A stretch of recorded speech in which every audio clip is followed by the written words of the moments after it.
Над столбами выветривания Маньпупуньор теперь ежедневно летают тысячи туристов. Причем для этого не обязательно ехать в Республику Коми. Так, видимо, посчитали в Департаменте культуры города Москвы.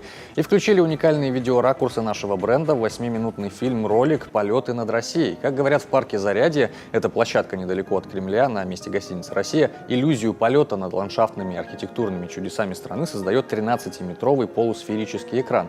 Единомоментно большой зал вмещает до 40 человек. Отличие от обычного кинотеатра в эффекте присутствия. Помимо особых кресел, тут еще ветер, дым и запахи.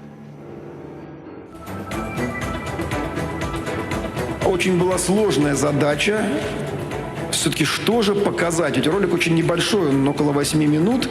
И хотя мы уже и так, так сказать, как могли его расширяли, потому что обычно такие ролики, таких аттракционов где-то составляют 5-6 минут. Мы уже взяли даже 8, но, конечно, как объять необъятное, как показать нашу родину во всей ее красоте, во всем ее величии.